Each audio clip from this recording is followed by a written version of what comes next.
On a fait la grosse erreur de les semer trop tôt. Entre mai et juin, la grêle peut faire de très gros dégâts dans le jardin. Salut à tous, aujourd'hui on se retrouve pour faire un tour des cultures chez Blato, voir où nous en sommes et établir un petit constat avant d'attaquer la première récolte de l'année 2023. L'été arrive et qui dit été dit également orage. C'est le cas actuellement chez nous, le tonnerre gronde et il y a un gros risque de grêle. Donc aujourd'hui on va aller examiner nos autofloraisons. On est dans la phase la plus critique puisqu'on est en fin de floraison et tout peut se jouer maintenant. Notre chanvre est bien fleurie avec des têtes résineuses, compactes, recouvertes de trichomes. Mais malheureusement c'est là que les problèmes liés à l'humidité et aux insectes surviennent le plus. Et vous allez le voir, on a déjà eu quelques soucis. Dans un second temps, on ira examiner le chanvre qui est toujours en croissance. Mais avant ça, n'oubliez pas de vous abonner. Vous êtes plus de 80% à regarder nos vidéos sans être abonné. Mettez un pouce vers le haut si la vidéo vous plaît ou vous divertit. Et n'hésitez pas à nous rejoindre sur Instagram pour un suivi en temps réel des cultures. Vous retrouvez tous les liens en description. Et c'est parti pour la vidéo.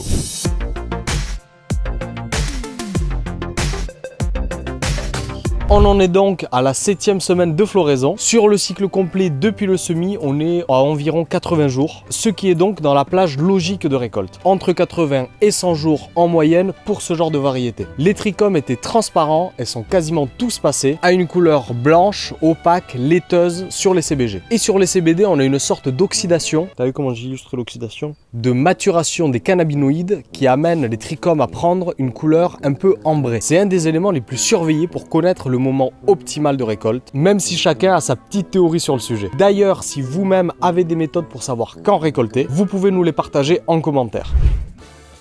Tu l'as séché, oui? Ah, c'est vous. On va faire une petite pause dans cette vidéo, c'est le Emmanuel du futur qui vous parle. Vous avez été nombreux à nous demander où est-ce qu'on achète notre matériel. Par exemple, tous les clips pour le palissage, les serflex réutilisables, les éléments d'irrigation, etc. Nous nous fournissons principalement sur Amazon parce que c'est le plus simple. Donc ce qu'on a fait, c'est qu'on vous a mis dans la description des liens qui mènent vers ces produits. Nous nous sommes permis de faire des liens affiliés parce que comme vous le savez, notre travail est gratuit et ce serait une petite façon de nous rétribuer. Ça vous coûte pas plus cher et ça nous aide beaucoup. Merci pour votre attention. Maintenant, je laisse place au Mano du passé. Également, regarde la couleur des pistils. Quand ces petits filaments deviennent orange ambré, c'est en général signe de maturité. Et pour rester dans le visuel, on observe un phénomène normal en fin de floraison qui est la sénescence. La sénescence peut survenir suite à différents stress ou carences subies par la plante, mais également de façon naturelle avec l'âge. En gros, les feuilles du chanvre vont progressivement jaunir en partant du bas. Mais d'autres sens peuvent entrer en jeu comme l'odorat. C'est beaucoup plus difficile et ça demande beaucoup plus d'années d'expérience. Mais certains cultivateurs peuvent connaître le moment de récolte parfait grâce à l'odeur. En effet, la concentration de terpènes évolue au fil de la floraison et à un moment précis, on peut savoir par leur arôme si des pieds sont bons à récolter. Il faut pour cela bien connaître sa variété. Là, on va attendre une petite semaine en plus afin d'obtenir la meilleure maturité possible, mais au risque de dépasser les taux de cannabinoïdes. En fait, le taux de THC, bien que restant très faible, va augmenter tout au long de la floraison. Mais on ne veut pas bien sûr qu'il dépasse les 0,3%, qui est le taux maximal autorisé dans le produit fini en France. Pourtant, il faut bien attendre pour que le taux de CBD soit le plus haut possible également, car les deux sont corrélés. Heureusement, avec le CBG, on n'a pas besoin de se prendre la tête. Le CBG, comme on l'avait déjà expliqué dans des shorts sur Instagram par exemple, est un cannabinoïde précurseur qui donne par sa transformation le THC. Or, sur les variétés riches en CBG, cette transformation est bloquée, donc pas de risque d'avoir du THC dedans, ou alors à des niveaux insignifiants. Mais pour toutes les variétés, on va quand même faire analyser des échantillons en laboratoire. Cela nous permettra de connaître le taux de THC, de CBD et de CBG, mais également de plein d'autres cannabinoïdes très intéressants pour la santé. Et surtout, cette analyse va nous donner la liste des principaux terpènes et leur concentration. Pour cela, on a récolté des plants parmi les plus précoces de chaque variété pour les mettre en séchage et envoyer les échantillons en laboratoire pour les analyses. Comme on vous avait montré dans la précédente vidéo, tous les pieds ont été étiquetés pour éviter les mélanges au moment de la récolte, du séchage et du retour d'analyse. La récolte fera l'objet de la prochaine vidéo. En attendant, on vous parlait dans les précédentes vidéos de l'importance de la ventilation. Et bien c'est surtout à ce moment-là qu'elle est vitale, car vous pouvez l'observer sur les sommités fleuries, ou bud dans le lexique anglo-saxon de la weed, et bien sont vraiment très compactes et denses. C'est un signe de qualité, ça donne ensuite de très jolies têtes, très faciles à manicurer et très esthétiques, et qui donnent surtout un maximum de terpènes. En revanche, le problème est que l'air ne circule pas au milieu de ces têtes très compactes, resserrées, et donc c'est parfait pour les champignons, botrytis et d'autres pathogènes pour se développer, faisant ainsi pourrir le chanvre de l'intérieur et sans qu'on s'en rende compte. Alors pour l'instant, pas trop de soucis de ce côté-là, les ventilateurs font très bien le travail. De plus, sur les violettes ou purple en anglais, voyez. My flowers are beautiful. Très bien. Les buds sont trop aérés, ce qui donne finalement des fleurs moins belles, moins de rendement, mais qui donnent des fleurs plus résistantes à la pourriture. Alors cela va peut-être vous étonner, mais on considère cette première culture comme un échec. Personne n'est étonné. Et bien même si on a tout fait pour leur donner les meilleures conditions de culture et que la météo a joué en notre faveur, on a fait la grosse erreur de les semer trop tôt. Les autofloraisons sont souvent présentées comme des plantes qui sont faciles à cultiver pour les débutants. Et bien je pense que c'est faux, même si elles ont l'avantage de fleurir toutes seules, elles sont très sensibles au stress et au repiquage, et c'est pour ça d'ailleurs qu'on a eu pas mal de pertes au départ. Le moindre retard dans leur croissance les amène à bugger et donc à produire des têtes de mauvaise qualité, et plus particulièrement pour nos variétés violettes, qui auraient eu besoin de 18 heures d'ensoleillement, ce qui n'était pas du tout le cas. Donc au final, pour avoir de beaux résultats, on aurait dû semer ces variétés en avril ou en mai. Bon, en vrai, on n'est pas trop déçus parce qu'on a appris beaucoup de choses sur la culture du chanvre. On va également avoir une petite récolte sympathique. Au final, les fleurs ont quand même l'air de qualité et elles sentent super bon. Donc on a hâte de voir les résultats d'analyse pour voir le taux de terpènes et surtout de cannabinoïdes. Alors maintenant, on va leur donner un dernier coup d'arrosage, histoire de laver un peu les derniers nutriments qui restent dans les feuilles. Cette technique fonctionne plutôt sur des plantes en pot, mais on risque rien d'arroser un petit peu au goutte à goutte. Alors si vous nous suivez sur Instagram, vous avez sûrement vu qu'on a eu un gros souci de chenilles ces derniers jours. Donc ce sont des chenilles phytophages, phyto la plante, phage manger, qui viennent s'attaquer en fait aux feuilles, voire pire aux sommités fleuries. Elles sont pondues par des papillons de nuit et leur stade larvaire, donc sous forme de chenilles, vient dévorer en fait les plantes et surtout à l'intérieur des buds, et leur déjection amène des bactéries et des champignons qui peuvent faire pourrir la fleur.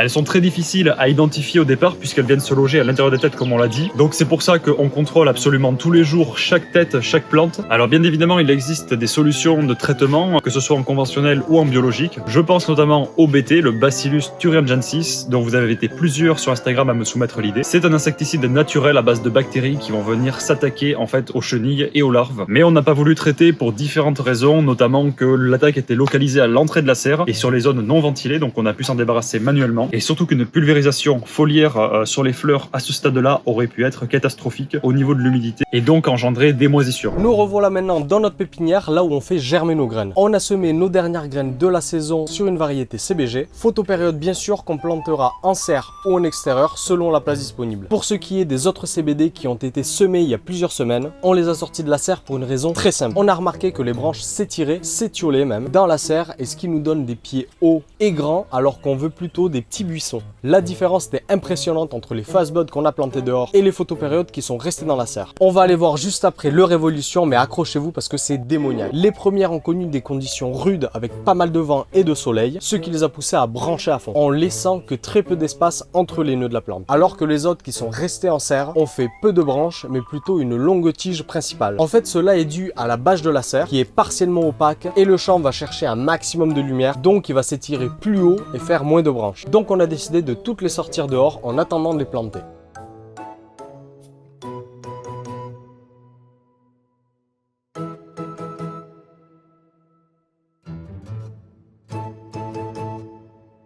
Alors on se retrouve devant cette petite serre dans laquelle on a décidé de planter un peu précipitamment les premières photopériodes CBD. Souvenez-vous, c'est celle dont on avait un petit peu raté le palissage et qu'on avait dû sortir de la serre en urgence puisqu'elle commençait à vraiment tiger vers le haut. Mais comme on n'a pas encore récolté les autofloraisons, eh bien il nous fallait d'urgence trouver de la terre où les planter. Par chance, on avait cette serre qui était remplie de légumes de cet hiver. Il y avait notamment du persil et de la roquette qui étaient montées en fleurs. Aussi, la terre est extrêmement sèche ici puisqu'elle n'a pas été arrosée depuis très longtemps. Et si vous l'ignorez, plus une terre est sèche, moins elle s'arrose. Et il faut un long et doux arrosage pour bien l'imbiber. Donc on va aller voir ça.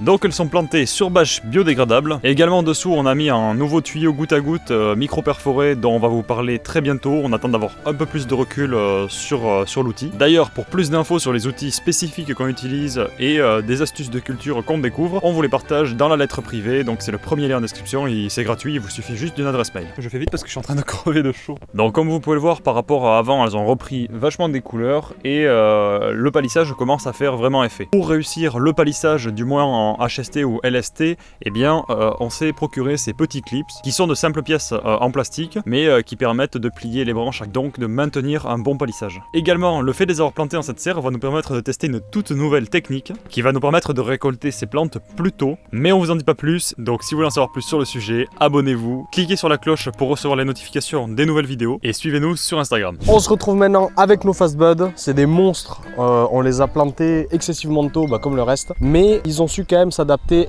parfaitement au terroir. Juste après leur plantation, elles ont subi des fortes pluies ainsi qu'un grand vent du nord pendant un bon mois. La qualité de la génétique a montré tout son potentiel vu qu'elle a su s'adapter face aux éléments de la nature et pour notre bonheur produire une grande quantité de branches, ce qui va leur donner aujourd'hui cette forme de buisson tout rond qu'on recherche. C'est très beau à voir et c'est très encourageant pour la floraison à venir. Bon là on a un petit peu peur, on est sur une semaine très orageuse et on a vraiment peur des risques de grêle. Entre mai et juin, la grêle peut faire de très gros dégâts dans le jardin. L'an dernier, au début du mois de juin 2022, on a connu un épisode de grêle effroyable d'une rare violence. Ça reste rare mais ça nous ferait quand même bien chier que ça recommence sur notre chanvre. En plus il est très joli celui-là. Donc planté sur du paillage en tissu tressé cette fois-ci, c'est le plus adapté à l'extérieur pour des cultures longues. Cette toile est très solide, elle empêche les mauvaises herbes de pousser et en plus elle est très perméable à l'eau. Donc lorsqu'il pleut, toute l'eau va pénétrer le sol et arroser nos plantes. Merci d'avoir regardé la vidéo, nous on se retrouve la semaine prochaine. N'oubliez pas de rejoindre YouTube, Instagram, lettres privées, très important. Et moi je retourne à ma sieste entre mes plants de cannabis.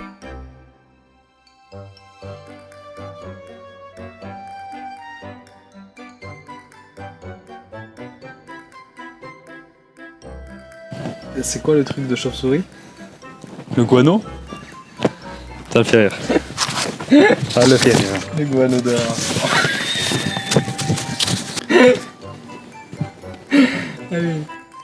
Mais d'autres sens peuvent entrer en jeu comme l'odorat.